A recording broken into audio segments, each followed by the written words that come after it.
개인 투자자가 성공할 확률이 5%예요. 5% 안에 여러분들이 드시려면 정말 노력 많이 하셔야 됩니다.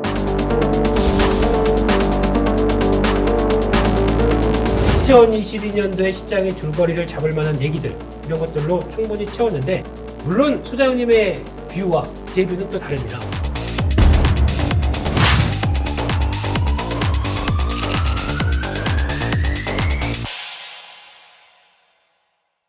김호영 안다자산운용의 이사님 나와주셨습니다. 안녕하세요. 네, 안녕하세요. 네. 네, 안녕하세요. 네, 저는 사실 개인적으로 굉장히 친한 친구 사이인데 네, 이사님으로 오늘은 그래야죠. 모시고 전문가로서 고견을 들어보려고 합니다. 이 김호영 이사님은요. 유한타증권에서 프라이빗 뱅커 PB로 근무를 하시다가 펀드 매니저로 전향하신 굉장히 흔치 않은 이력을 가지고 계세요. 본인 소개 잠깐 10초 하시겠어요? 10초. 한 1분 드리죠. 10초 너무 짧은데. 네, 지금 네, 한 네. 운용한 지는 한 10년 정도 됐고요. 이제 뭐 PB 경력까지 하면 15년 정도 시장에 있었습니다. 뭐 사실 되게 시장이 어려운데 예, 이게 능력이 없어서 어떻게 보면 좀 계속 이 시장에 머물러 있는 게 아닌가? 아니 또 무슨 말씀을 그런 그렇게 생각. 네. 많은 잘하시는 분들은 지금 다 나가셔서 돈 벌어서 나가셨는데 저희 같은 경우는 열심히 시장에 남아서 펀드 운영을 하고 있습니다. 네. 본인 자랑 1분 하랬는데 너무 약해서 제가 그냥 옆에 부연 설명을 좀 해드리면 사실 이제 시장에서 소위 말해서 이제 대박 종목 같은 거를 투자하시면 펀드 수익률 자체는 일시적으로는 1등을 할 수 있지만 또 그게 시장의 색깔이 바뀐 순간 갑자기 또 그렇죠. 하위권으로 확 밀리잖아요. 근데 김호영 이사님 같은 경우에 시장에서 롱런 하실 수 있는 이유가 뭐 이렇게 얘기하면 좀 뭐나 1등은 못하는 것 같고 제가 보기에는 그런데 그런 리스크 해칭을 굉장히 잘하면서 꾸준한 성과를 장기적으로 내는 게 훨씬 중요하거든요. 그래서 그걸 아시는 분들이 찾는 분이다. 그래서 뭐 종목 대박 종목 찾아주고 이런 분이라기보다는 네. 전체 흐름을 잘 보시는 분이니까요. 오늘 시청자분들께도 도움이 되지 않을까 이렇게 생각이 됩니다.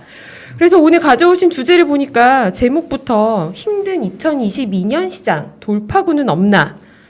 네. 시장은 일단 힘든 것 같고 돌파구는 없나? 돌파구 주고 가실 건지 모르겠는데요. 일단 시장이 왜 이렇게 힘든지부터 좀 설명을 좀 해주시겠어요? 네, 사실은 2021년 12월이었죠. 12월에 사실 시장 분위기가 되게 좋았습니다. 그래서 연말까지 좋은 분위기가 있었고 3월에 이제 FOMC에서 테이퍼 종료도 있을 거고 금리 인상도 좀 예정이 되어 있기 때문에 3월이 오기 전에 1, 2월에 좀 수익률을 좀 많이 좀 재고를 해놓고 가자. 그러니까 소위 말하면 저희 언어로 수익을 좀 땡겨놓고 가자라는 분위기가 있었는데 실은 그런 분위기가 깨졌죠. 네. 뭐 깨진 이유는 저희가 뭐 두 가지 요인이라고 생각을 하는데 수급적 이슈가 있었고 또 이제 연준이 좀 매파적으로 조금 더 한 발짝 나간 그런 것 때문에 금융시장 변수들이 좀 흔들렸던 거 뭐 두 가지 요소가 있는데 뭐 수급적 이슈는 사실 며칠간 이제 언론에 되게 많이 나와서 추가 설명을 안 해도 되겠지만 어쨌든 가장 큰 이슈였던 거는 오스 임플란트가 저희가 예상치 못하게 네. 네.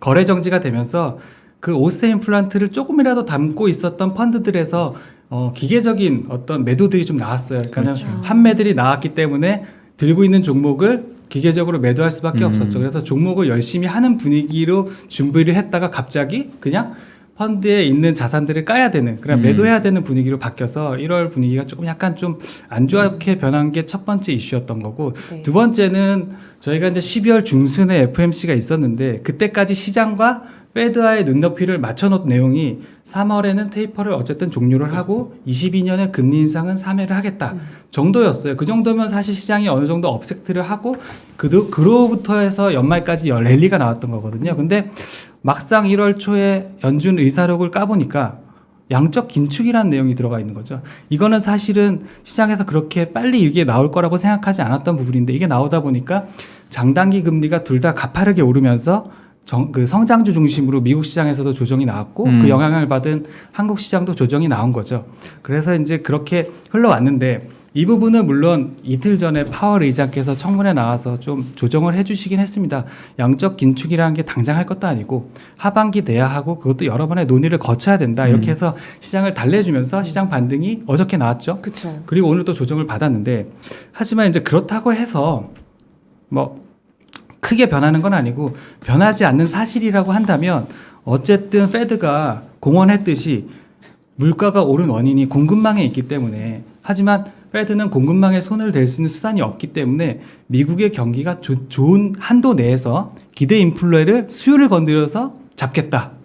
라는 거는 2022년 내내 변하지 않은 기조가 돼버렸어요. 그래서 네. 이것들이 우리 한국 시장을 비롯해서 미국 시장을 비롯해서 한국 시장에도 계속 올해 내내 영향을 줄 거라는 거는 변함이 없습니다. 그래서 저희가 이제 제목 자체를 22년이 되게 안 좋을 거라고 보는 건데 이건 저만 그런 건 아니고 사실은 연간 전망을 하시는 각 증권사 리서치 헤드들도 다 이런 전망들을 사실은 어려운 거라고 2022년 시장이 어려울 거라고 사실은 얘기들을 많이 했죠. 그래서 이런 흐름 속에서 시장이 현재 어려운 거고 과거에 보면은 미국이 되게 좋아서 금리를 1년에 한 3-4번 이상씩 금리 인상하는 시기가 몇 번 있었는데 대표적으로 뭐 94년대도 있었고 99년도도 있었죠. 그리고 2004년, 2015년 이유가 있어 한 4번 정도를 봤을 때 이머징에서 항상 미국만 좋아서 금리 올릴 때 이머징이 약한 고리에서 항상 사고가 났었어요. 그래서 급락이 한 번씩 나오기 때문에 항상 올해 작년과 다르게 2022년 시장 분위기는 현금을 좀 많이 들고 가다가 그런 기회가 왔을 때 줍는 방향으로 가자는 게 사실은 컨센서스입니다. 네. 네, 그래서 이제 근데 전망 자체가 그렇다고 하면 사실 주식시장을 떠나 있는 게 맞죠. 그렇죠. 근데 우리는 주식하는 사람 입장에서 과거 한 20년 정도를 보면 그런 시장에도 난세의 영웅처럼 종목들이 되게 좋은 종목들이 나타나는 경우들이 되게 많았기 때문에 그런 기회에 대해서 좀 오늘 말씀드려 볼까 해요. 네. 네네네. 오. 아까 컨센서스가 네. 현금을 갖고 줍자라는 건데 네. 저도 경험상 컨센서스가 그럴 때 장이 나쁜 경우가 잘 없었던 것 같기도 하거든요. 네네네. 그 죽고 싶어가지고. 네, 그 컨센서스라는 게 네. 어느 정도 강도의 컨센서스인 것 같으세요? 예를 들어 완전 원사이드한 줍줍이냐, 네. 아니면 뭐 6대4, 7대3 정도로 그런 컨센이냐, 그게 약간 최소한 다른데. 그 작년 같은 경우는 개인분들이 이제 돈 많으신 개인분들이 주식을 하실 때 신용을 쓴다고 하잖아요. 그래서 네. 레버리지를 사용하시는데 뭐 웬만큼 뭐 사용하시고 계속 끌고 간다고 하더라도 큰 걱정을 안 하셨는데 올해 같은 경우는 그래도 현금 비중을 최소한 20-30%는 들고 가면서 내가 선호하는 주식들을 다 포트폴리오를 구성하고 어떤 상황들이 닥쳤을 때 안 좋은 상황이 닥쳤을 때 그 현금을 투입하겠다. 이 정도 느낌인 것 같아요. 사실은 이제 이런 컨센서스의 기본이 됐던 건 사실 제가 사실 그 주식시장에서 가장 좀 존경하는 전략가 분 중에 한 분이신 이제 조익지 센터장님. 네. 이 연간 전망이 사실 그런 내용이었어요. 그러니까 베어마켓이란 단어를 쓰셨잖아요. 그분께서 그쵸. 처음. 그래서 서두르지 말고 밸류에이션 하단에서 잘 줍는 전략으로 22년을 임해야 된다라고 이미 선언을 하신 이후로 많은 증권사 자료들이 그렇게 나왔고 실제 시장이 그렇게 가고 있죠. 네. 생각보다 긴축의 속도도 혹은 강도도 지금 되게 세게 흐르고 있는 것도 사실이고 하니까 좀 그 시기가 아까도 말씀드렸듯이 그래도 한 3월까지는 여유가 있을 거라고 생각을 했는데 그게 지금 되게 빨리 한 3개월 이상 땡겨온 느낌이 있습니다. 네. 그래서 지금 1월 시장 자체가 뭐 수급적 이슈도 있다고 하지만 결국에는 미국의 금융에 대한 어떤 긴축에 대한 스탠스 변화가 이 시장의 현재 어려운局면이 이어지는 주된 원인이라고 저희는 생각합니다. 이게 작년이나 이게 코로나 이후에 주식 시장 자체가 미국도 한국도 계속 랠리를 너무 자주 보여왔기 때문에 연중 내내 잠깐 빠졌다가 워낙 많이 오르니까 이게 이제 조금만 올라도 오히려 이제 빠진 날은 안 사고 싶고 오르는 날 더 많이 사는 수급이 실제로 좀 나오는 것 같아요. 근데 이제 조익재 센터장님 말씀도 그러셨고 김호영 이사님 얘기도 올해는 그런 만만한 장은 아니다. 이게 올라간다고 신용 써가지고 주식 다 들고 있으면 안 된다라는 걸 전제로 깔고 말씀하시는 거죠. 네네 그런 게 컨센서스이기 때문에 저희가 이제 아까 한상희 그 연구원께서도 말씀 주셨지만 뭐 그게 컨센서스는 반대로 행동하는 용기도 많이 필요하고 그런 일도 많이 봤다고 하는데 저는 사실은 오히려 시장의 컨센서스가 지금 딱 변하는 시기에 있으면은 어느 정도 순응할 필요가 있다고 생각을 해요. 그게 너무 자주 일어나다 보면 그 컨센서스에 반대로 행동할 필요가 있지만 지금 상황은 이제 막 시작했기 때문에 거기에 따라서 이제 시장의 상황을 좀 흘러가는 걸 봐야 된다. 특히나 금융 변수가 되게 특히나 유동성에 대한 것들이 빨리 변하는 시기이기 때문에 그거를 지켜보지 않고 섣불리 행동했다가는 좀 힘든 상황을 겪을 수가 있죠. 그럼 손을 쓸 수가 없기 때문에 여유를 남겨놨다가 방향이 확실하게 잡히면 그때 액션을 해야 늦지 않다. 뭐 이런 태도를 좀 갖는 것도 좋을 것 같다. 뭐 그렇게 요약을 드릴 수 있을 것 같아요. 네. 근데 이제 이렇게 되면 사실 저희가 이제 나온 이유가 없어요. 근데 왜냐하면 그럼에도 불구하고 과거에 보면은 어려운 시장에서도 좋은 수익을 가져다 준 종목들이 다수가 나왔었거든요. 그래서 네. 그런 사례들을 좀 쭉 찾아봤을 때 네. 올해 22년의 시장을 봤을 때 어떤 아이디어로 접근을 하면 그런 기회를 찾을 수 있는지에 대해서 좀 말씀드리려고 합니다. 네. 네. 어떤 시장이든지 어떤 기업의 주가든지 사실은 어닝의 함수라고 전제를 할 수가 있거든요. 이게 기본이고 그러면은 어닝에 따라서 어닝이 올라가면 사실은 그 시장도 좋아질 수가 있고 어닝이 좋아지면 기업도 주가가 올라갈 수가 있죠. 그래서 유동성 상황이 안 좋아지든 혹은 금융 변수가 변하든 그 기업의 어닝이 신뢰성을 가지고 좋아질 수 있다고 하면 사실 그 기업은 저희가 시장이 망가진다고 하더라도 사야 되는 거죠. 그렇죠. 일시적으로 빠진다고 하면 더 살 수 있는 기회를 주는 거기 때문에 그런 기업만 정말 신뢰성 있게 찾은다고 한다면 좋은 기회가 될 수 있고 어떤 시장이 오더라도 수익을 낼 수가 있습니다. 과거에도 진짜로 그런 일들이 많이 있었고요. 그래서 그 어닝을 추적하는 게 되게 중요한데 이제 각 개별 기업으로 봤을 때 어닝은 매출에서 비용을 뺀 겁니다. 네. 되게 쉬운 말이죠. 근데 매출이 20년, 21년에도 계속 증가했던 기업들이 있어요. 네. 그게 좋은데 근데 비용이 저희가 예상치 못하게 그 기업에 있어서 특히 수출 기업 중에 비용이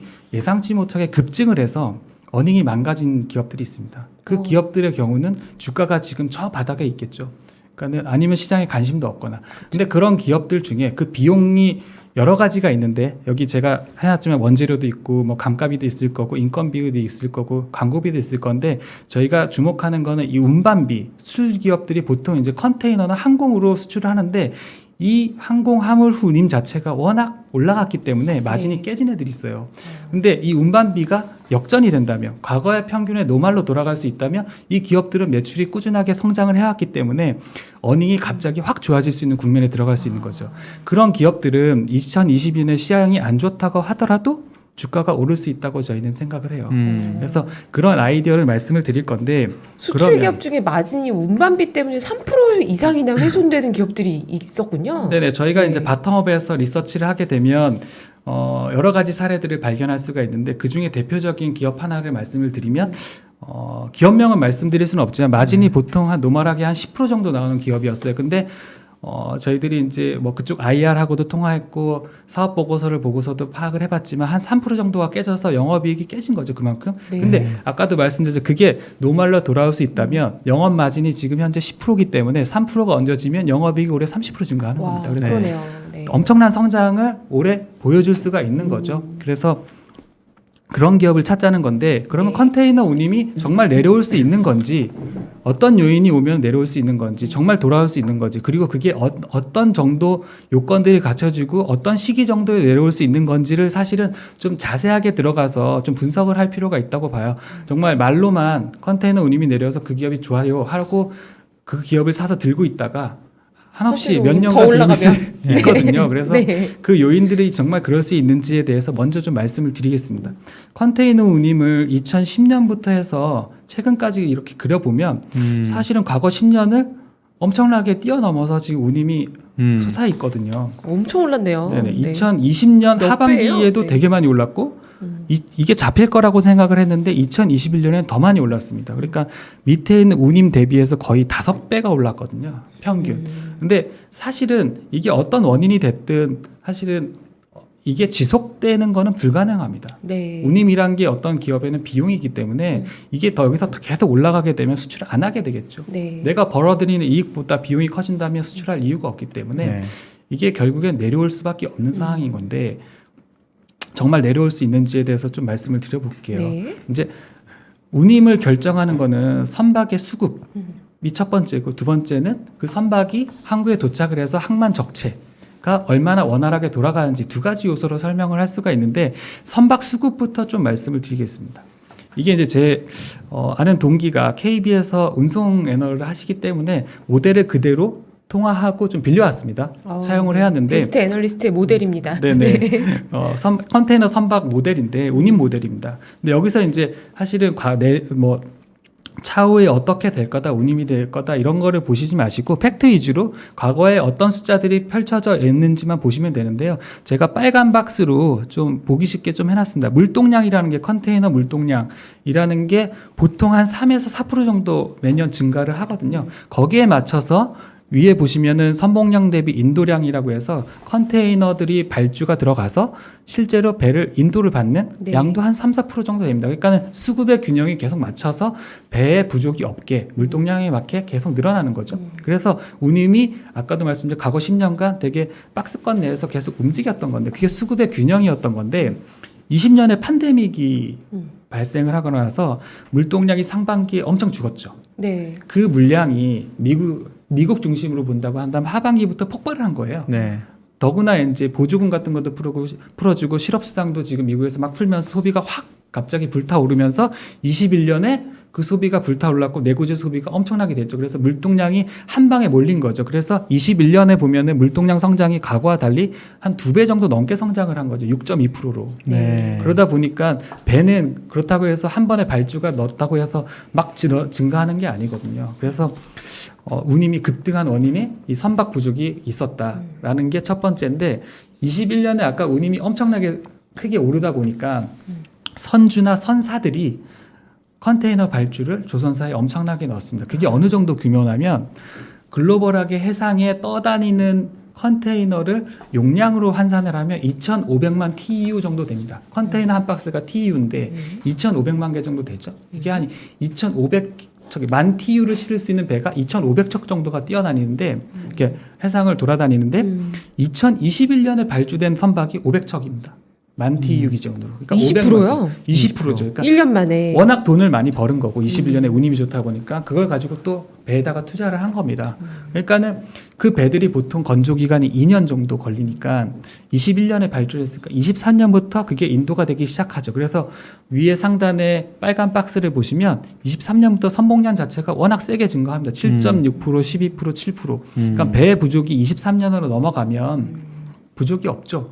그래서 물동량을 뛰어넘는 배가 나오기 때문에 여기서 운임이 튀어오를 요소는 22년 하반기로 갈수록 많이 줄어든다라는 게 첫 번째 팩트인 거고요. 네.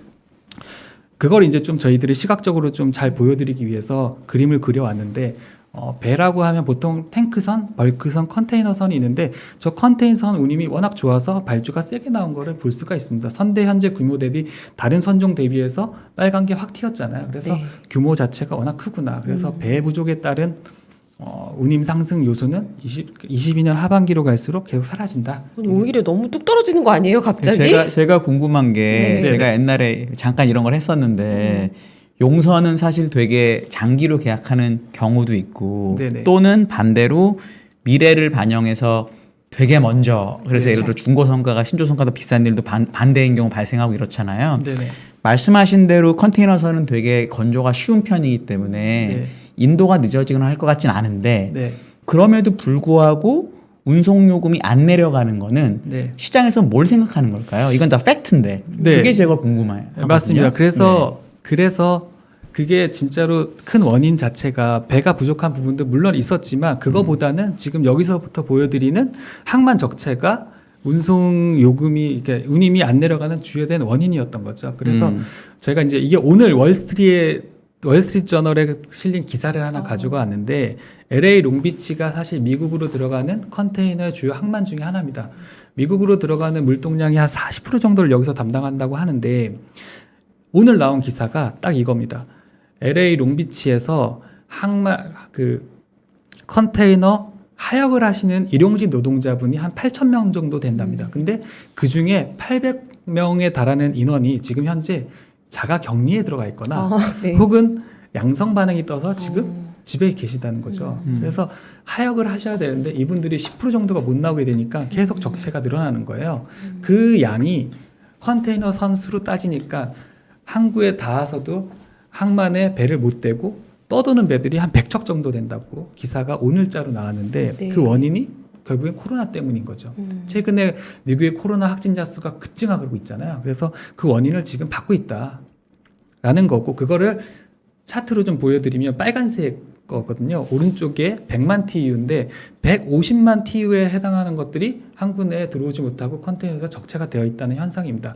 여기 보시면 파란색이 운임이고 컨테이너 수가 이제 대기 중인 컨테이너가 지금 빨간색인데 이게 내려왔다 올라갔다 하는데 코로나가 터질 때마다 이게 올라가요. 그러니까 그러니까 컨테이너를 못 내리고 있는 거죠. 네. 그래서 지금 현재 저게 지금 사실 내려와야 되는데 아까도 말했지만 인력이 부족하다 보니까 지금 못 내려오고 있는 상황이고 결국에는 그걸 어떻게 예상을 하냐면 이게 내려올 거라고 저희는 생각합니다. 이 그림에서 보면은 여기서. 여기서요. 네. 그러니까 어쨌든 저 그림을 보면은 미주노선 운임하고 컨테이너 수가 상당한 상관관계를 보이잖아요. 네네. 여기서. 네. 근데 최근에 와서 항공의 컨테이너 수가 높긴 한데 과거보다는. 근데 어쨌든 트렌드는 지금 떨어지는 것처럼 그림이 보이거든요. 네네. 근데 운임은 안 빠지고 가는 건 네. 이거는 무슨 뭐 예를 들어서 그 투기적으로 운임을 갖고 있는 사람들의 몫인 건지 아니면 시간을 두고 어차피 운임이 올라가고 다시 한국 컨테이너 적체가 늘어날 거로 시간이 보는 건지 저 괴리가 생긴 부분은 왜 생겼다고 보세요? 단기적이긴 하지만. 아까 이제 운임이 막상 오르기 시작한 게 20년 하반기부터거든요. 이 항만 적체와 사실은 맞닿아 있다고 보는 거고 사실 투기적인 수요는 사실 운송 이제 벌크를 제가 예전에 봤을 때 1876년도부터 운임 차트가 있더라고요. 그래서 그 주식시장이 생기기 전부터 사실은 벌크에 대해서 운임에서 거래를 했던 거죠. 차트가 있는 걸 보니까.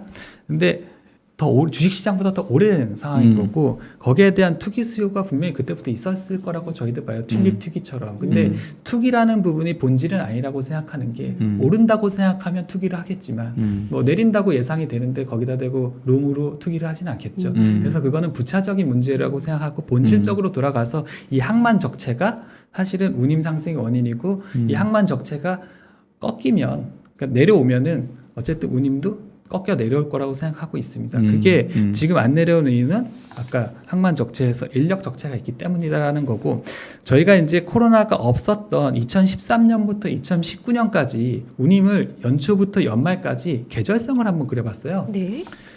그러니까는 7개년 정도 되니까 이게 춘절을 전후해서 여름까지 계속 내려가는 트렌드가 있습니다.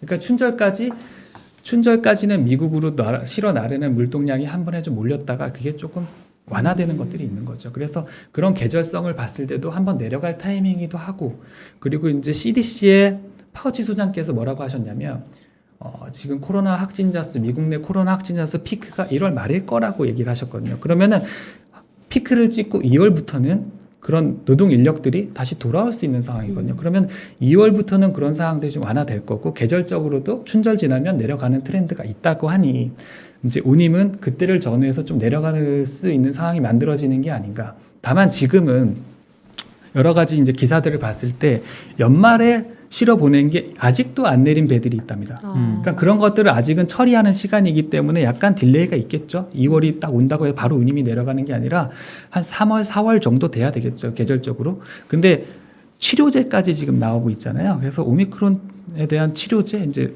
코로나 치료제가 지금 나오고 있는 시점이기 때문에 다시 이런 일이 이제 팬데믹으로 인해서 확진자 수가 막 증가해서 인력이 투입되지 못하는 상황이 오래 없다고 저희는 생각을 해요. 치료제가 나오면 그렇게 되면은 한번 내려간 운임이 다시 위로 회귀하는 일이 좀 없지 않을까 그렇게 생각을 하고 있고 최근에 이제 또 희망적인 부분을 본 거는 항공 화물 운임이 있거든요. 컨테이너가 워낙 운임이 올라가고 좀 타임이 딜레이가 되다 보니까 항공으로 많이 실어 나갔는데 항공 운임이 최근에 꺾였습니다.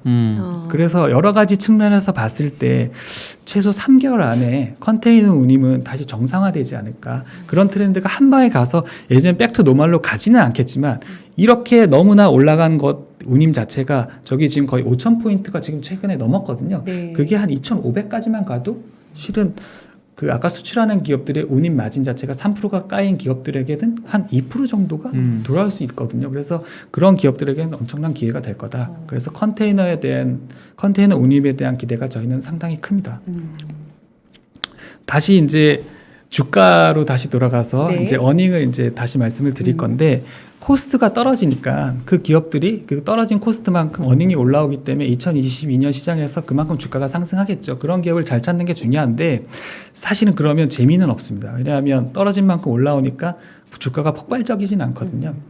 그 중에서도 매출이 꾸준하게 계속 올라가고 있고 향후에도 올라갈 기업을 찾으면 훨씬 더 좋겠죠. 네. 특히나 수출을 통해서 물량을 늘려가는 기업들은 멀티플의 리레이팅이 나올 거기 때문에 주가가 엄청나게 두세 배 오를 수 있는 종목이 스타 종목이 말하자면 나올 수 있는 건데 네. 그런 종목을 좀 찾아보자는 그러니까 취지입니다. 지금 보여주신 차트에서 그 주가가 어닝하고 멀티플 두 가지인데 네. 이익이 좋아지면서 밸류에이션 배수도 같이 높게 주니까 네. 주가는 이익 좋아지는 게 20%면 20%만 오르는 게 아니라 멀티플도 또 좋아져서 생각보다 더 많이 오를 수도 있다. 그렇죠. 매출도 좋아져서 어닝이 개선되는 폭도 클 거고 네. 비용도 낮아지니까 또 어닝이 거기서 개선될 거고 수출을 잘하는 기업들에 대해서는 저희가 또 멀티플을 높게 주거든요. 그렇죠. 비중이 높아질수록 그러면 멀티플 원래 그 기업에 주는 멀티플이 10배인데 13배, 14배, 15배가 주면 사실은 주가는 정말 크게 오르겠죠. 그런 기업을 사실은 우리 포트폴리오 내에서 한 3종목만 보유하고 있으면 2022년 펀드 운용하는 입장에서는 정말 승자가 될 수가 있습니다. 네. 그래서 그런 거 딱 3개만 찾자. 라는 겁니다. 그래서 풀 스크리닝을 통해서 지금 찾고 있는 상황이고 그게 어디에 있는지에 대해서 저희가 기업명을 말씀드릴 수 없기 때문에 아이디를 좀 말씀을 드릴게요. 그래서 저희가 그 기업의 매출을 PQ로 나누고 가격과 수량으로 나누고 그 가격, 그 수량이 내수에서 일어나는지 수출에 의해서 일어나는지를 2칸 곱하기 2칸으로 좀 나눠놨는데 네. 이 4가지가 엔드 조건으로 다 좋은 기업을 찾는다면 그 기업이 되는 겁니다. 근데 이제 수출 기업의 가격을 먼저 보면 이게 $1 환율입니다. 2021년을 보면 1,080원대를 기반으로 해서 작년 내내 올랐거든요. 그러니까는 그리고 2022년 시작도 1,190원에서 1,200원에서 왔다 갔다 하면서 시작하기 때문에 수출 기업 채산성은 지금 어느 때보다 좋은 때라고 지금 저희는 생각을 하고 있습니다. 그래서 네. 아까도 말씀을 2x2의 박스에서 수출을 하는 기업에 하는 가격은 너무 좋은 상황이에요. 네. 그래서 수출만 하면 되는 거고 두 번째 거기서 또 가격을 올릴 수 있는 기업들은 내수에서 가격 인상을 많이 진행한 기업들이 2022년에 되게 좋겠죠. 가격 측면에서. 그리고 수출 물량까지 증가를 해서 워낙 어떤 트렌드가 예를 들면 한류가 나와서 어떤 뭐 음식료를 되게 많이 해외에 있는 사람들이 많이 사 먹는다든가 이렇게 해서 수출 물량이 너무 증가를 해서 증설까지 해야 된다. 이런 상황에 처해 있는 기업들이 있어요. 네. 그렇게 되면은 모든 거의 엔드 조건에 부합하겠죠. 네. 그런 기업들을 찾는 건데 그 중에 하나가 음식료 산업에 있습니다. 음. 보면은 이게 3대 농작물이라고 하는 옥수수, 대두, 원당인데 같은 트렌드 가격으로 움직이거든요. 네. 근데 이게 20년 차트를 제가 넣어놓은 거예요. 근데 한 3번 정도 급등이 있었죠. 네. 급등이 있을 때마다 이거를 명분 삼아서 음식료 업체들이 가격을 올립니다. 가격을 올리는데 왼쪽에 작게 박스 쳐놓은 게 있는데 12년부터 21년까지 음식료 업체들이 가격 올린 횟수를 저희가 조사를 해서 넣어놨어요. 네. 근데 21년에 가격 올린 횟수가 역대급입니다. 그러네요. 134회인데 최근에 이제 스타벅스 커피까지 올리고 있잖아요. 맞아요. 그러니까 모든 음식료 업체가 가격을 다 올리고 있습니다. 모든 품목에 대해서. 이제 이 농산물 혹은 원가 상승을 빌미로 해서 사실 올리는 건데 과거에 한 3, 4년 정도 봐도 한 50개 정도 올리면 많이 올리는 거라고 봤는데 21년에 너무 많이 올렸기 때문에 22년에 음식료 업체들의 매출에 있어서 가격 요인은 워낙 세다. 네. 저희는 그렇게 결론을 내리고 있고 아까도 말씀드린 그런 업체 중에서 수출을 많이 하는 기업들은 환까지 좋기 때문에 더구나 캐파 통해서 증설이 세면 셀수록 컨테이너 운임이 떨어지기 시작했을 때 그 기업의 주가가 폭발적으로 오를 거다라고 하는 게 저희 결론입니다. 그래서 거기서 하나 찾을 수가 있고 어떤 기업인지 막 네. 좀 감이 오는 것 같아요. 네네. 네. 두 번째는 저희 건자재인데 네. 뭐 여기 두 분 다 건설에 대해서 너무나 빠삭하신 분들이라 제가 그 앞에서 뭐 말씀드리기가 되게 힘든데 사실은 분양 물량이 2015년을 피크로 해서 4개년 정도 빠졌고 네. 4개년 정도가 최근에 올랐고 이거 22년에 뭐 이게 45만 호가 다 저희가 실현될 거라고 생각은 안 하지만 어쨌든 업트레인드인 거는 사실이고 네. 지금 현재 대선 후보들께서 주택 공급 정책에 대해서는 열려 계시기 때문에 이 국내 건자재 업체에게 나쁜 건 없다고 저희는 생각해요. 원가 오른 것 빼고는. 네. 근데 원가 오른 것도 가격 인상을 통해서 22년에 해지를 하고 있기 때문에 그 기업들도 음식료와 마찬가지로 그 가격 측면에서는 올라가는 매출을 보여줄 수 있는 상황인 거고 그 기업들 중에서 또 수출을 북미로 많이 하는 기업들이 있습니다. 그게 작년에 기조적으로 올라간 기업들이 있어요. 다만 컨테이너로 실어 나가야 되기 때문에 운임 해석에서 어닝이 깨진 기업들이 꽤 있습니다. 그 기업들을 찾으면 아마 2022년을 정말 잘 버틸 수 있겠죠. 그래서 저희가 그런 아이디어를 하나 말씀을 드린 거고 또 여러 가지를 지금 바텀업에서 찾다 보니까 통신 기자재 업체도 그런 업체들이 있더라고요. 그리고 북미의 풍력 기자재 업체를 납품하는 업체들도 있더라고요. 근데 풍력도 사항이 보니까 국내에도 지금 현재 이제 프로젝트가 돼서 이제 하반기부터 공사가 들어가는 프로젝트들이 많아지니까 국내도 좋고 해외도 좋은 그런 업체들 엔드 조건으로 시기 성립하는 그런 기업들을 찾을 수 있는 게 또 풍력에도 있고 주가가 이게 제가 전제하는 거는 사실은 주가가 그래서 미리 반영을 해서 올라 있는 기업들은 제외인 거고요. 네. 저 바닥에 있는 것들 중에 이런 조건 엔드 조건이 쭉 이어지는 그런 조건을 갖춘 업체들이 많다는 겁니다. 기본적으로 이익이 지금 과거 대비 좀 깨져 있고 네. 밸류에이션이 좀 낮고 네. 그래서 주가가 좀 안 좋았던 기업들 중에서 네. 지금 말씀하시는 매출액이 이 가격 인상이나 환율 수혜로 수출이 증가하는 그러면서 원가는 전방 시장이 그러니까 Q도 같이 증가하고 PQ는 다 증가하는데 이제 원가는 떨어지는 그래서 이익이 포텐셜이 정말 높은 엔드 조건을 찾아서 보니 음식료, 건자재, 통신, 풍력 이렇게가 추려진다. 그렇죠. 네. 이제 매크로가 되게 사실은 매크로가 이제 국내 경기를 사실 매크로가 되게 안 좋아지면 사실은 어떤 매출이나 어닝을 사실은 기업들에게 되게 안 좋은 방향성으로 작용을 하게 되는 거거든요. 이게 그렇죠. 금리를 한 번 올리고 두 번 올리고 세 번 올리고 하다 보면 어찌됐든 매크로 상황이 좀 하방으로 빠지거든요. 그래서 그 매출에 대한 신뢰성이 사실은 상실하는 거기 때문에 미래 이익을 되게 보장받을 수가 없네요. 신뢰성이 많이 떨어지고 현재 컨센서스가 향후에 내려갈 거라고 보기 때문에 그 어닝을 믿을 수가 없는 건데 사실은 기본적으로 내수에서 글로벌 매크로 영향을 받지 않은 수요를 가지고 있는 산업이라면 매크로가 떨어지든 말든 사실은 일정 부분의 수요를 확보하기 때문에 안정성, 신뢰성이 있는 거고 거기에 가격 인상까지 있다 그러면 작년보다 좋아지는 거잖아요. 네. 그러니까는 그런 것들의 기반이 돼서 기업을 좀 찾자는 겁니다. 더구나 수출까지 되면 더 좋은 거고. 네. 그래서 그 엔드 조건으로 잘 찾아보자가 2022년에 시장을 헤쳐나가는 주요 아이디어입니다. 네. 너무 논리적으로 말씀하고 계셔서 계속 경청하고 있어요. 네. 아니 되게 맞는 말씀이시고 네. 저는 사실은 우리 이사님이 얘기한 음식료 업종을 작년부터 되게 그 종목이 되게 좋아 보였거든요.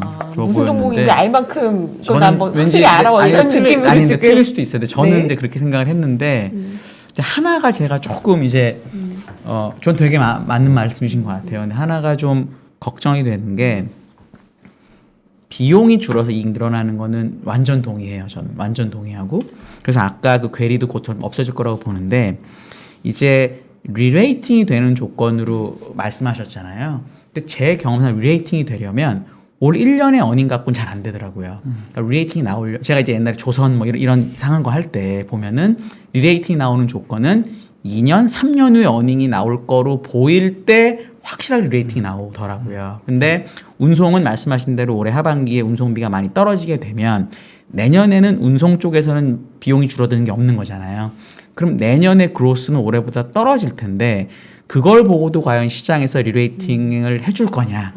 올해만 잠깐 요거는 이제 정상화되고 어떻게 보세요? 좀 그게 조금 유일하게 마음에 걸리더라고요. 이런 종목들 이렇게 같은 말씀을 경우는. 드려보겠습니다. 네. 20년 제가 이제 엔드 조건으로 찾는 기업의 바텀업에서 봤을 때 저희들이 찾은 기업들의 특징이 있습니다. 20년, 21년에 수출 데이터가 매일 발표가 되는 것들이 있는 건데 그게 계속 증가를 한 거예요. 근데 어닝이 안 나와서 주가가 안 오른 거거든요. 그러니까는 2년간 어떤 트렌드, 그러니까 한류가 뭐가 불었든 어떤 해외에서 어떤 열풍이 불었든 어떤 그 아이템 자체가 계속 매력적인 마케팅을 잘했든 혹은 동남아에서 되게 잘 됐든 뭐 여러 가지 요소에 의해서 Q 자체가 계속 늘어왔던 거죠. 그걸 시장이 몰랐던 거나 혹은 반영 안 해줬던 거나 혹은 코스트 때문에 어닝이 안 나오기 때문에 늘어났던 거다. 그러니까 그런 거기 때문에 그 Q에 대한 신뢰가 사실 중요하다고 보거든요. 이 레이팅에서는. 그러니까 오래 반짝하고 사라지는 이제 히트 상품 같은 경우는 리레이팅을 저희가 주지 않죠. 멀티플을 주지 않는데 이게 과거 2년 동안 계속 있어 왔고 향후에도 있고 캐파 증설을 할 정도로 계속 좋을 거라고 예상을 이미 하고 있는 종목들이라는 거예요. 그래서 만약 그게 전제가 된다면 리레이팅은 언제든지 시켜줄 수 있다는 겁니다. 그러니까 1년의 히트 상품이 아니라 과거 2년 넘게 쌓여왔던 게 우상향이었다면 Q 자체가 그러면은 한 번의 시장에 리레이팅까지 반영해서 반향을 일으키지 않을까? 예를 들어 이런 거죠. 올해는 그 Q도 좋고 P도 좋고 그다음에 커스트도 줄어가지고 완전 좋은데 내년은 오케이 P는 올해 또 못 올린 건 P는 올해보다는 약하고 내년에는 Q는 말씀하신 증설했으니까 더 좋을 수 있고 근데 코스트는 역시 올해만큼 좋지 못하고 그러면은 내년에 결국 델타가 올해보다 약화되잖아요. 근데 주식은 저는 생각하는 건 어닝은 그냥 어닝인데 이 어닝 말고 이 P는 델타의 함수인 경우가 되게 많잖아요.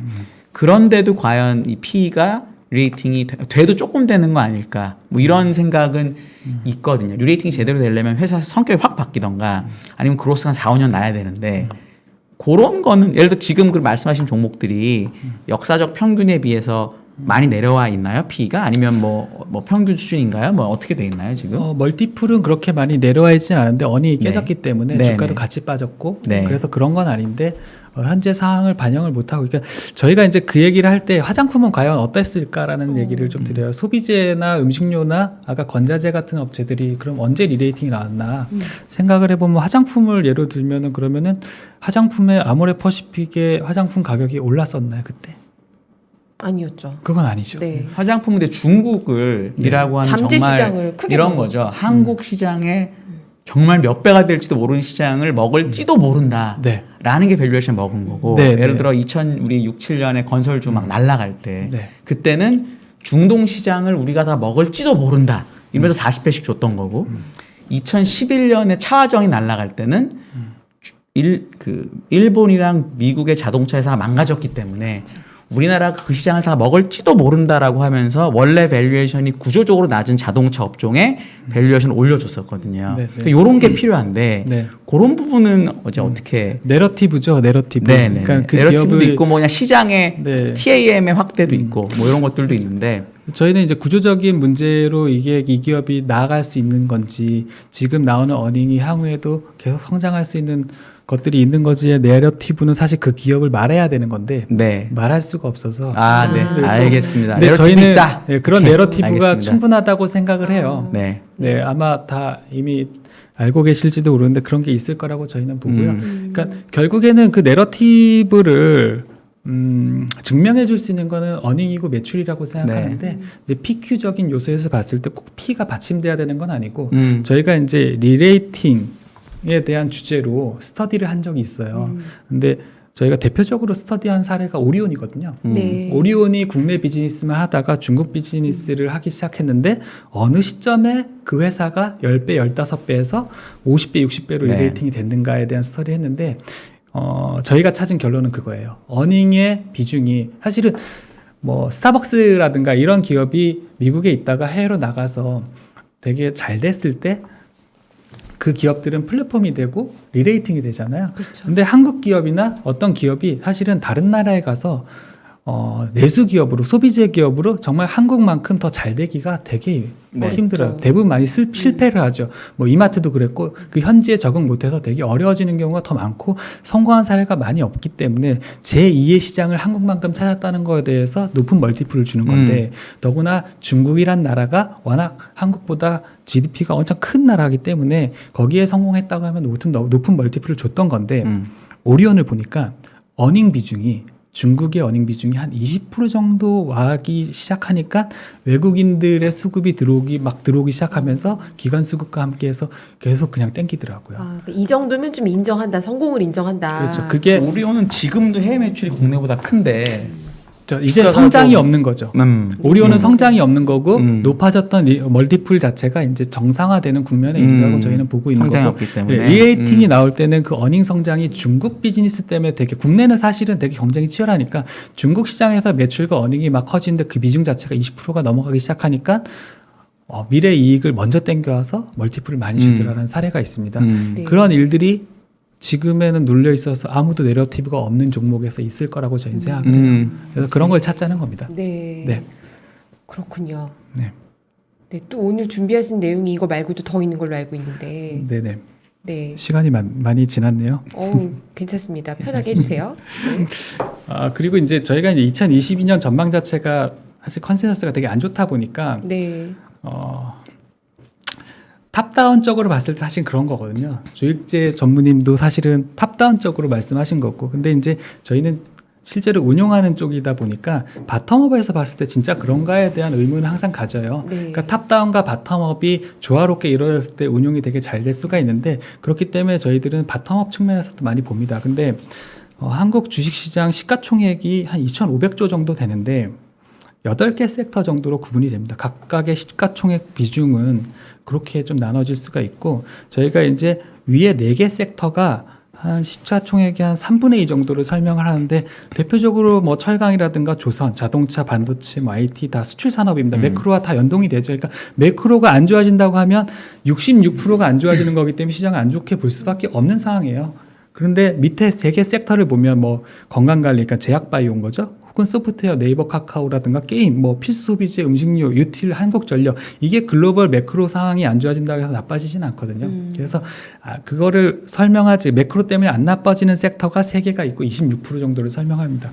올해 이제 금융 섹터는 금리가 올라간다고 생각을 하면 은행 섹터 5%는 뭐 그렇게 주가가 나빠질 거는 아니라서 요거를 제외하고 한다라도 위에 있는 4개 섹터가 매크로에 연동되기 때문에 좀 안 좋아진다고 보는 건데, 여기서 하나가 이제 저희들이 좀 고민이 되는 섹터가 IT 섹터거든요. 네. IT 섹터가 사실은 34%니까 한국 시장의 3분의 1 정도를 설명을 합니다.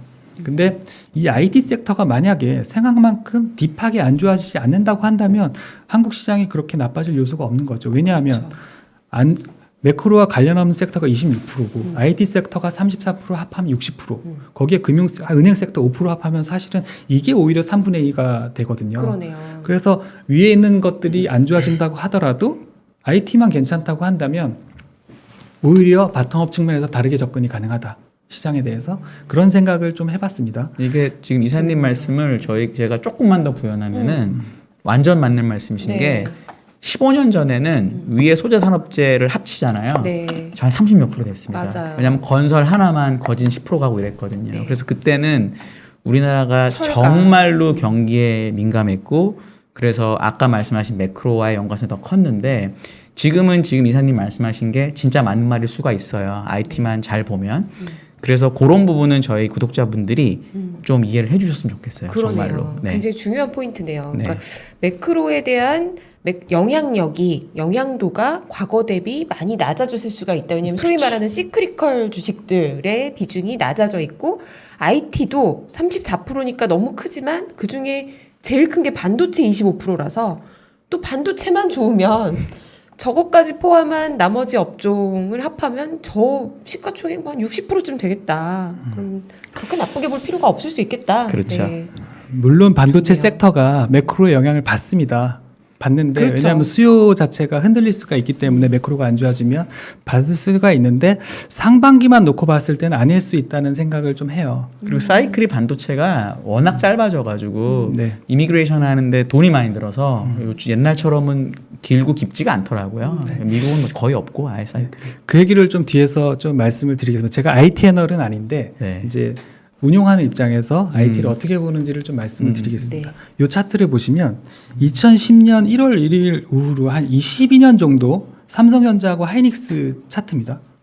코릴레이션이 0.96이니까 사실은 거의 같이 비슷하네요. 움직이는 거죠. 그러니까 이제 저희가 삼성전자를 예측하려고 사업부가 크게 4개가 있잖아요. 스마트폰도 있고, TV도 있고, 반도체도 있고, 파운드리도 있고, 뭐 여러 가지가 있는데 그거를 다 하나하나 분석하기가 되게 힘들죠. 네. 그러니까 삼성전자가 그걸 분석한다고 해서 맞출 수 있는 것도 아니거든요. 그러면은 코릴레이션이 0.96이니까 사실은 저희는 하이닉스를 분석합니다. 근데 하이닉스는 사업부가 되게 단순합니다. 하이닉스는 디램 사업부가 있고 낸드가 있고 이제 8인치 파운드리가 있는데 낸드하고 파운드리는 돈을 거의 못 벌기 때문에 디램 산업만 분석하면 하이닉스가 분석이 가능하고, 그럼 삼성전자까지 방향성을 맞출 수 있고, 한국 IT 산업의 3분의 1을 차지하는 한국 시장에서 IT를 맞추면 한국 시장의 3분의 1을 설명하게 되는 거죠. 네. 그러니까 약간 비약이 있을 수는 있는데 결국에는 디램 산업을 분석을 하면 된다라는 게 저희 결론입니다. 네. 그래서 보니까 뭐랑 좀 주가 코릴레이션이 또 하이닉스 주가가 많이 움직일까 보니까 디램 현물가와 같이 움직입니다. 이게 영향력이 되게 작다라고 표현들을 많이 하시는데 저희 운용 사이드에서는 그렇게 생각하지 않는 게 모바일, 그러니까 디램의 전방 수요를 모바일하고 서버가 거의 대부분 차지하는데 PC가 차지하는 비중이 채 15%가 되지 않아요. 근데 또 PC에서도 고정 거래를 통해서 거래하는 비중이 80%고 스팟 현물가에서 거래하는 비중이 20% 미만인데 그렇게 따지면은 사실은 PC 현물가가 매일매일 데일리로 이제 발표가 되는데 그게 설명하는 전방 수요 자체가 되게 작은 부분인데도 불구하고 주가는 되게 동행한다는 거죠. 그래서 이거를 볼 수밖에 없고 그거에 왜 그렇게 되는지에 대해서는 지금 시간이 없으니까 나중에 이제 얘기하는 네. 걸로 하고 어쨌든 현물가를 보면서 하이닉스 주가가 되게 동행해서 움직인다. 그리고 대만에서 IT 업체들이 매월 매출을 발표를 해주는데 PC, 노트북, OEM, ODM 하는 업체들의 매출을 추적을 해보니까 하이닉스 주가와 거의 동일하게 방향성을 갖고 움직인다는 거예요. 그래서 저희는 또 스코프를 좁혀서 PC하고 디램 현물가만 보는 거거든요. 네. 그래서 그거를 봤을 때 이 대만 기업들의 PC, OEM, ODM 매출이 YOY로 지금 성장세에 있고 12월까지 발표된 걸 보면은 디램 현물가도 우상향으로 지금 방향을 틀었기 때문에 이게 사실은 한번 시작되면은 단기간에 한 달에 끝나지 않고 계속 지속되는 경향들이 있거든요. 이게 10월 13일 이후로 주가가 한번 반전된 이후로 디램도 지금 최근에 돌았기 때문에 네. 이게 당분간은 꺾일 것 같진 않다. 그렇게 되면은 아까도 말씀드렸듯이 전제가 IT가 안 꺾이면 시장도 딥하게 빠지는 일이 없지 않냐라고 결론을 이제 내릴 네. 수가 있는 거죠. 네. 네. 저희가 이제 이거는 사실 케이스 스터디를 좀 한 건데 팬데믹 이후로 하이닉스 주가가 정체기에 있다가 급등했다가 조정을 세게 받았다가 최근에 10월 13일로 반등한 케이스 스터디를 했는데 다른 거는 제가 설명을 2페이지로 정리를 해놨지만 다른 건 설명을 안 드리고 2021년에 특이하게 좀 많이 일어난 일들이 있어요. 그러니까 IT 업황이 안 좋게 작용했던 원인들이 있는데 저희가 자연재해가 되게 많았습니다. IT 네. 업황에 영향을 주는 뭐 실례로 삼성전자 오스틴 공장이 한파 때문에 전력이 끊겨서 네. 셧다운 해야 되는 사례가 사실은 뭐 거의 일어날 수 없는 일이잖아요. 그런 일들이 2021년에 있었고 일본의 후쿠시마 지진 때문에 차량용 반도체 공장도 셧다운 됐었고 그리고 5월, 6월, 7월, 8월 되니까 인도에서 확진자가 델타 변이 때문에 많이 나왔다가 말레이시아, 베트남으로 퍼져나가면서 동남아에 있는 차량용 반도체 패키징 공장들이 셧다운하는 일이 발생했었죠. 그러니까 2021년에 그런 일들이 한 달에 한두 번씩 계속 나오니까 그 IT 공급망 자체, 칩을 공급하는 공급망 자체가 훼손이 됐고 상대적으로 칩 생산이 잘 됐던 디램, 낸드 쪽은 워낙 원활했기 때문에 이 칩 부족 때문에 디램 업황이 꺾인 게 있어요. 그래서 자연적인 일들이 21년 대비해서 설마 22년에도 그렇게 많이 일어날까? 라는 가정을 한다면 IT 업황을 21년보다 22년을 나쁘게 볼 이유가 없는 거죠. 그거는 이제 사실 정성적인 부분인데 실제로 이 파운드리 하는 업체들이 21년에 그런 어려운 걸 겪었기 때문에 공장들의 지역 다변화를 캐펙스 투자를 많이 했고 네. 더구나 또 캐파도 많이 늘렸습니다. 그래서 칩 부족에 따른 공급이 여전히 22년에도 부족하지만 21년에 정말 부족했던 상황보다는 22년은 나아질 거라는 전제. 그래서 그게 하나고요. 그러니까 22년은 아까도 지금 현물 상황이나 여러 가지 상황들이 좋은 측면에 있지만 공급 상황에서 좀 악재가 거친다. 네. 최소한 좋아진다. 이게 두 번째고 세 번째는 아까 말씀하신 대로 예전에는 디램 업황이 되게 좋을 때 과점 한 3사, 삼성전자, 하이닉스, 마이크론이 캐펙스를 막 투자를 했어요. 네. 근데 올해 21년 상반기에도 업황이 좋으니까 막 캐펙스를 늘렸죠. 근데 업황이 꺾이자마자 바로 캐펙스를 조절하고 나섰습니다. 그래서 주가가 이제 반등하는 계기를 만들어줬는데 실제로 하이닉스 빼고 삼성전자, 마이크론은 22년 디램 투자 자체를 줄였습니다. 21년 대비해서. 그런 걸 봤을 때 되게 사이클도 되게 짧아지고 업체들의 대응도 되게 기민해지고 과거와는 너무나 다릅니다. 그러니까 과거에는 막 투자를 해서 이제 수요 불황이 오게 되면은 딥하게 빠져서 기간도 되게 길어지는 현상이 있었는데 그쵸. 지금은 그렇지 않고 되게 사이클도 짧아졌다. 그래서 그런 현상들 세 가지를 이제 놓고 봤을 때 21년 대비해서 22년에 그렇게 매크로가 좀 안 좋아진다고 해서 급격하게 IT 업황이 안 좋아질 거라고 상상하기가 조금 힘든 상황이 된 거죠.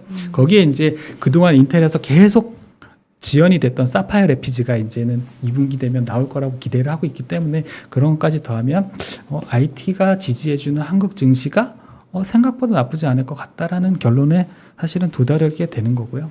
네. 이제 삼성전자 근데 그것뿐이냐 하면은 이제 삼성전자가 있죠. 사실 저희에게는 삼성전자가 있다고 말씀드리는 이유는 삼성전자가 아까 하이닉스랑 같이 사이클을 가지고 움직이는 주식인데 사실은 우리나라 시장이 그거 매크로에 안 좋아지는 영향을 뛰어넘어서 리레이팅이 될 수 있는 가능성도 조금 열려 있다라는 게 저희 결론인데 저희가 파운드리 얘기는 사실은 너무나 많이 들었죠. 근데 그거를 간단하게 요약을 좀 드리면 저희가 대만의 대표 기업이 TSMC고 우리의 대표 기업이 삼성전자잖아요. 근데 21년 어닝이 오늘 TSMC까지 발표가 되면서 확정이 됐는데 삼성전자가 51.5조 정도를 번 것 같고 영업이익으로 TSMC가 27조 정도 벌었습니다. 그러니까 삼성전자 그래도 한 2배 정도 영업이익을 벌었는데 TSMC 시가총액이 여기 680조가 아니라 최근에 올라서 한 730, 30조 정도 됩니다.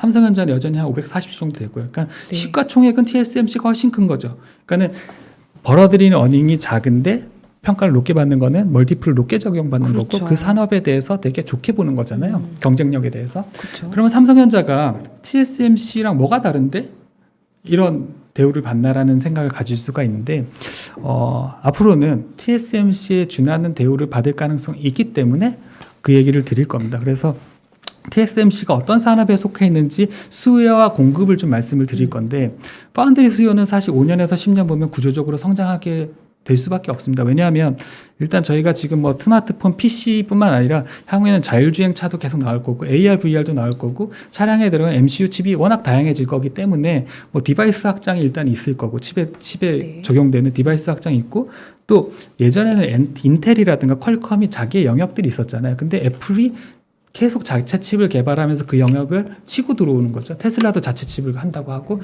엔비디아도 여러 가지 분야를 넓히고 있는 거고 저희 현대차뿐만 아니라 완성차 업체들도 자체 칩을 한다고요. 그러니까 칩 수요는 계속 늘어나고 있는데 그게 구조적으로 수요가 늘어나는 게 사실은 눈으로 보이는데 네. 이거를 공급할 수 있는 업체들이 되게 제한적이라는 거죠.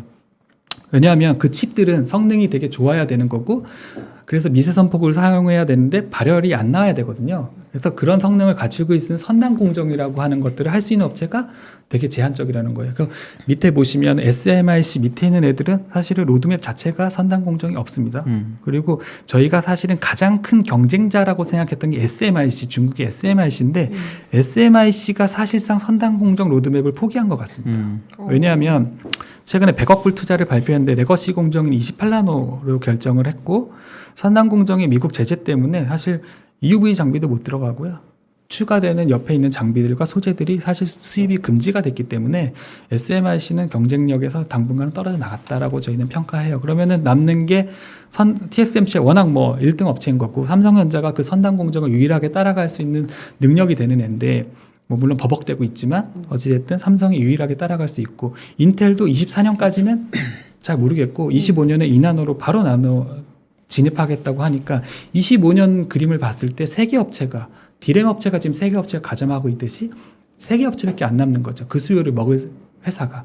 그래서 그렇게 봤을 때 이렇게 좋은 비즈니스를 1등 업체로서 하고 있기 때문에 TSMC가 이런 멀티플을 받는 거라고 저희는 생각하고 삼성전자도 하고 있기 때문에 언젠가 그 길을 갈 거라고 봅니다. 물론 사실은 작년에 5나노 수율을 잡는데 되게 힘들었고 올해도 이제 4나노 때문에 지금 힘들었고 다시 물량을 가져왔다가 고객사를 좀 뺏기는 일이 반복되고 있는 상황에서 이거를 되게 100% 긍정적으로 볼 수 있느냐 하면 그건 아닙니다. 네. 뭐 왜냐하면 초기 공정 들어가게 되면 적자가 되게 많이 발생하기 때문에 되게 어려운데 결국에는 저희가 이제 과거에 이런 일들이 있었습니다. 80년대에 일본 업체들이 10위권 안에 6개의 업체들이 있었는데 다 제끼고 디램에서 삼성전자가 1등으로 올라섰던 그런 어떤 역사가 있거든요. 네. 그러니까 되게 어려운 걸 겪고 저희 엔지니어들이 사실 라인에 뼈를 갈아서 공정을 뭐 어쨌든 뼈를 개발한다 갈아넣는, 뭐 이런 네. 얘기들 하는데 지금 파운드리에서 삼성전자 라인이 그렇게 돌고 있는 걸로 알고 있고 제 친구도 거기서 열심히 일하고 있는데 그 한 만큼 노력이 과거 디램에서처럼 좀 올라올 수 있지 않을까. 더구나 올해 뭐 GAA를 이용해서 3나노를 한다고 하니까 TSMC보다 앞서서 한다고 하니까 거기에 대한 기대가 있는 거고요. 우려도 있는 거고. 그게 만약에 하반기 됐는데 정말 수율이 잘 잡히고 고객사도 잡히는 뉴스가 계속 나온다. 그러면 삼성전자 주가가 PBR 1배에서 2배 사이의 박스권이 아니라 TSMC처럼 좀 뻗어나갈 수 있는 구조적으로 성장할 수 있는 주가가 계속 올라갈 수 있는, 그래서 한국 증시가 리레이팅이 될 수 있는 뭐 그런 사항도 나올 수 있으리라고 저희는 생각합니다. 당장은 아니지만. 그리고 가능성에 대해서는 저희는 반반이라고 생각하지만 그런 일도 있을 거라고 저희는 생각을 해요. 그래서 요 뉴스 체크를 계속 하다가 정말 그게 될 것 같다고 하면 정말 시장에 대해서 긍정적인 뷰로 돌변을 해서 좀 주식을 열심히 해야겠죠.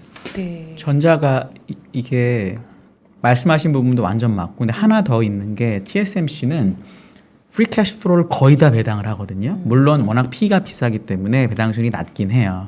근데 삼성전자는 지금 절반 정도 하잖아요. 프리 캐시 플로우에. 그 차이로 인한 이게 갭이라고 생각하면 대충 받아들일 수 있는 거 아닌가요? 그런 관점에서는? 그럴 수도 있죠. 그럴 수도 있는데 저희가 이제 2021년 캐펙스를 좀 봤어요. 파운드리 캐펙스를 봤는데 글로벌리 파운드리 업체들이 한 50조 정도, 뭐 $1가 1,000원이라고 치면 50조 정도를 쓰는 것 같아요. 근데 TSMC가 절반 이상을 씁니다. 그러니까는 내부 유보가 아니라 아까도 말씀드린 대만 업체들이 사실은 배당 성향이 훨씬 높으니까 멀티플을 일단 많이 받는 측면이 물론 있고요. 거기에 더해서 산업 자체가 워낙 빠른 성장하는 파운드리 산업에 속해 있고 캐펙스도 공격적으로 집행을 해서 그거를 매출로 바꿔내고 있는 거죠. 그거를 또 가격도 올려내고 가격이 계속 오르는 비즈니스잖아요. 파운드리가 지금 현재. 그러니까는 캐파 투자하면 그게 오롯이 가격이 오르는 비즈니스에 Q가 더해지는 거죠. 그러니까는 되게 우상향하는 산업이기 때문에 멀티플을 많이 받는 측면도 저희 있다고 생각합니다. 근데 지금 보여주시는 저 페이지에서 놀라운 숫자가 있는데요. TSMC가 지금도 캐펙스 투자를 많이 하고 있는데 22년도 YOY 그로스가 74%로 더 올라가는 게 지금 시장 컨센서스인 건가요? 제가 아까 전에 숫자인가요? TSMC 오늘 실적이 나왔는데 잠깐 네. 봤는데 한 40조 정도를 투자하는 것 같더라고요. 그러니까는 삼성전자가 한 7, 8조 정도 하나요? 그러니까는 아직은 사실은 차이가 크긴 2위 크죠. 업체인데도 불구하고 차이가 되게 크죠. 그러니까 이게 아까 한상희 위원님 말씀해주신 포인트랑 좀 비슷한 맥락인 게, 그러니까 그 BDI 떨어지고 이러는 것도, 그러니까 지금 한 번 원가가 좋아진다고 기업이 계속 좋아지는 게 아니니까 밸류에이션 리레이팅 힘들다 그랬는데, 지금 저 이 장표를 딱 보니까 TSMC가 왜 비싼지를 알겠어요. 그러니까 근데 전자는 저게 캐펙스의 전부가 아니고요. 저 파운드리 캐펙스기만 하고. 그렇죠, 그렇죠. 전자는 딴 것도 해서 한 2, 30조 해요, 전자. 아니, 그건 알고 있는데 파운드리에 대해서, 그러니까 그렇지. 성장하는 산업에 대해서 밸류에이션 제대로 받으려면 그렇지. 투자가 올해만 한 번 많이 하는 게 아니고 이게 꾸준히 많이 하는 그림이어야 좀 더 밸류에이션 리레이팅이 되지 않을까 이런 생각은 좀 드네요. 맞습니다. 사실은 파운드리 비즈니스의 믹스가 영업이익 비중이 한 15%에서 20% 정도는 올라가요. 아까 오리온 말씀드렸지만 아마 삼성전자에 대해서 이제 좀 리레이팅 이제는 시켜줘야 되지 않냐 하는 뭐 그런 시각들이 생겨날 것 같고요. 그래서 이제 저희가 사실은 디램 산업을 폄하하는 게 절대 아닙니다. 디램 산업이 얼마나 좋은 산업입니까? 그러니까 사실 어려운 시기에도 저희가 캐시플로우를 꾸준히 창출해서 그 캐시플로우를 바탕으로 다른 업체들이 못하는 사실은 파운드 투자를 삼성전자가 하는 거거든요. 그러니까 그렇게 능력이 되는 업체가 글로벌하게 몇 개가 다 되냐 하면은 사실은 삼성전자의 능력 자체가 워낙 넘사벽이긴 해요. 근데 파운드리가 워낙 지금 좋기 때문에 거기에서 높게 평가하는데 캐펙스가 워낙 세게 들어가니까 이제 그거 약간 좀 부러운 거죠. 그래서 1등이 투자도 더 많이 하니까. 네, 삼성전자가 그거를 이제 우리도 사실은 뭐 대만에서 우리가 뭐 인력적이라든가 뭐 어떤 국가적 역량 자체가 떨어진다고 생각하지 않는데 뭐 곧 따라갈 수 있을 거라는 희망이 있는 거죠. 네. 그러면 시장도 우리나라 시장도 리레이팅이 됐고 산업 구조 자체가 크게 변할 거기 때문에 우리나라 시장도 글로벌에서 보는 시각 자체가 크게 변할 거다. 저희도 그런 생각. 그러니까 일단은 삼성전자가 이제 당장 이제 그 디램 현물 가격 올라가는 것만으로도 뭐 반도체는 좋을 수 있는데 멀티플까지 리레이팅 되려면 지금 여기 정리해주신 체크 포인트 3가지, 3나노 성공 여부, 그리고 파운드리 분기 영업이익 비중 15% 이상, 그리고 M&A를 통한 점프. 저거는 저도 참 많이 들었던 얘기인데 너무 안 나오고 있어서 어쨌거나 저런 3가지 체크 포인트 중에 뭐 하나가 좀 확인이 되면 네. 그때는 이익 증가와 함께 멀티플도 리레이팅이 되지 않을까, 뭐 그렇게 보시는 거죠. 네. 뭐 정리를 하면 네. 탑다운적으로 봤을 때 분명히 리스크가 올해 분명히 있습니다. 그래서 거기 그런 전제를 깔고 좀 보수적으로 가더라도 기회가 있는 쪽에서 열심히 좀 종목들을 찾아서 포지셔닝을 좀 잘 하시고 또 바텀업에서 봤을 때 IT에서 기회 요인이 뭐가 있을지 좀 생각해 보시면 그런 것들을 좀 팩트 체크를 해 나가면서 올해 투자를 좀 신중하게 또 그런 것들이 현실화됐을 때 좀 과감하게 갈 수 있는 이 길이 생기니까 뭐 올해 성공 투자를 할 수 있는 방법에 대해서 좀 긍정적으로 제가 좀 말씀을 드렸습니다. 네. 아니 너무 논리적으로 설명을 잘 해주셔가지고 저는 친구 사이에 만나서 수다만 떨었는데 그때도 뭔가 내공이 장난이 아니다 이런 생각을 해서 사실 평소에 방송 출연 같은 거는 잘 안 하시죠? 거의 뭐 처음입니다. 네. 네. 그래서 출연 안 하시는데 제가 특별히 부탁을 드렸거든요. 잘하셨습니다. 근데 역시 쭉 들어보니까 굉장히 논리적으로 설명하셔서 아니 운용도 잘하시지만 애널리스트를 하셨어야 되는 게 아닌가 뭐 이런 생각도 저는 잠깐 드는데요. 어쨌거나 오늘 이제 기업을 어떻게 바텀업 관점에서 올해 시장은 박스권이거나 좀 안 좋을 수 있는데 매크로 환경이 좋지 않은데 어떤 업종에서 어떤 기준으로 산출할 것이냐 요거를 얘기해 주셔서 주식 공부하시는 사실 직장 다니면서 주식 공부하는데 각 사업부를 다 분석하고 숫자를 다 확인할 수가 없거든요. 그런데 그런 분들에게 공부하기 좋은 가이드라인을 주신 게 아닌가 저는 꽤 유익한 시간이었습니다. 매우. 근데 제가 딱 들으면서 한 가지 궁금한 게 있었는데요. 아까 채팅창에서도 질문이 하나 나왔는데 지금 어쨌거나 매크로 환경이 금리 인상 사이클이잖아요. 그러면 이자 비용이 많거나 그 부채 비율이 높거나 이런 지금 오늘은 손익 관점에서 주로 바텀업 말씀해 주셨는데 재무 비율 그 재무 안정성이라든지 BS 밸런스 쉿 관점에서는 체크하시는 포인트들 혹시 이 중에서 그래도 버려라 걸러라 이런 포인트가 혹시 있으신가요?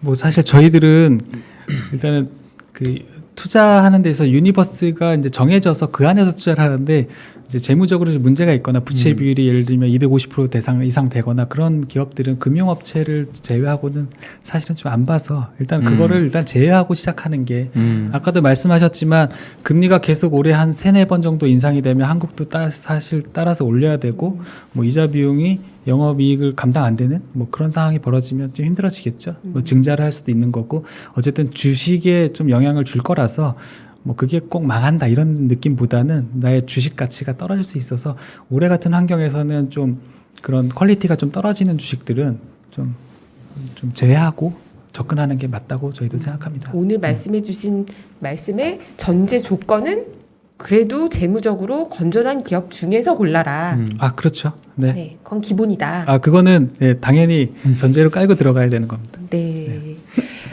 네, 오늘 정말 좋은 말씀 많이 해주셨는데요. 또 마지막으로 꼭 이 말은 하고 가야겠다 해야 되는 말씀 있으실까요?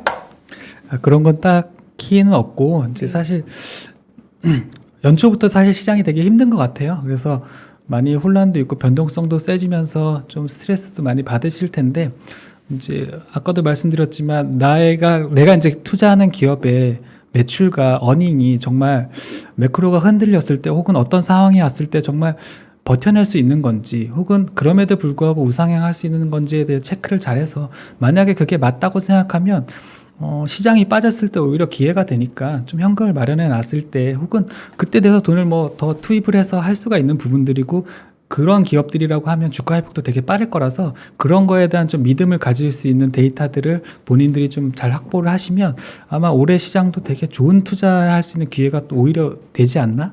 뭐 그런 생각을 하고 있습니다. 네, 오늘 시청자분들이 그 채팅창에서 너무 설명 잘해주신다고 정규로 나오시면 어떠냐는 댓글도 올라왔어요. 그래서 자주 저희가 좀 모시도록 하겠습니다. 네, 감사합니다. 네, 오늘 좋은 말씀 밤늦게 감사합니다. 네, 안다 자산운용의 김호영 이사님과 함께했습니다. 감사합니다. 감사합니다.